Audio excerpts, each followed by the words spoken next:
From TLDR News, this is your daily briefing for Wednesday the 27th of April.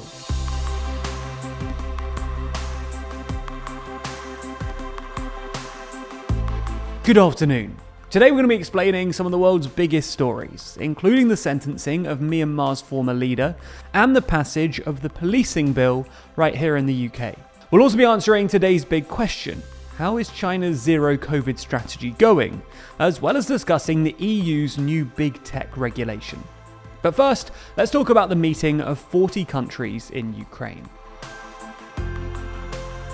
Representatives from over 40 countries attended talks at Germany's Ramstein airbase on bolstering Ukraine's defensive capabilities. The US's Defense Secretary, Lloyd Austin, who hosted the meeting, said that the meeting showed that nations from around the world stood united in their resolve to support Ukraine, and said that the conference would turn into a monthly contact group. And they had some successes. The meeting were able to secure a number of pledges to provide further military aid to Ukraine, most notably a commitment from Germany to send tanks to the country, a significant shift in policy. Meanwhile, at the same time, the UN Secretary General met with Vladimir Putin in Moscow, where he pushed for evacuation corridors to be opened up within Ukraine. Although the Secretary General has faced some criticism in Ukraine for his decision to visit Moscow before Kyiv. Anyway, speaking of Moscow, Russia has officially halted supplying gas to Poland and Bulgaria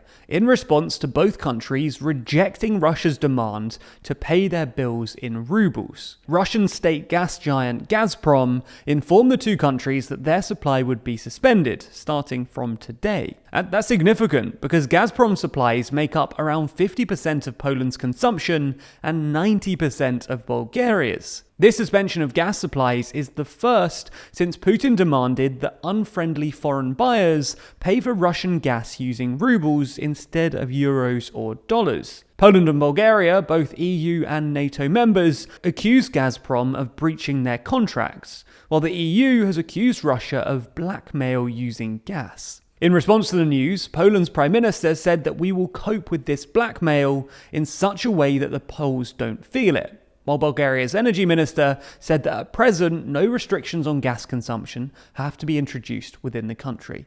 There's more on the way, but be sure to subscribe and ring the bell to make the daily briefing part of your everyday routine. Or you can just search for us in your podcast app to listen along. In February of last year, the government of Myanmar were overthrown by the military, something we discussed at length at the time. As a result of the coup, the elected state councillor of Myanmar, equivalent to Prime Minister, Aung San Suu Kyi, was arrested and thrown in prison. Since her removal from power, things have certainly gone downhill in the country, with the military committing a number of crimes against humanity, with the Human Rights Watch claiming that the military have used killings, torture, and arbitrary detention against their own citizens. So maybe it's not surprising that it's been reported today that the military have sentenced Aung San Suu Kyi to 5 years in prison on corruption charges. This comes after the military accused her of a number of offences, ranging from breaking the Official Secrets Act to election fraud.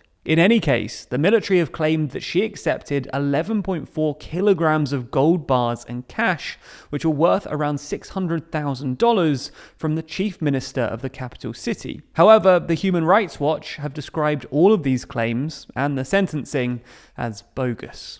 Let's move to the UK, where this week we're reaching the end of the parliamentary session. And that means that most bills are either going through their final stages before passage or being granted pass-over motions to carry them over to next year. One of the most significant bills of this parliamentary session, though, is the Police Crime Sentencing and Courts Bill. After a bitter battle between the Commons and the Lords about the exact wording of the bill, they appear to have come to an agreement, as the bill has now been submitted for royal assent and will very soon become law. This means that protesters who make too much noise could be subject to penalties, and those who topple statues in the UK could be sent to prison for up to 10 years.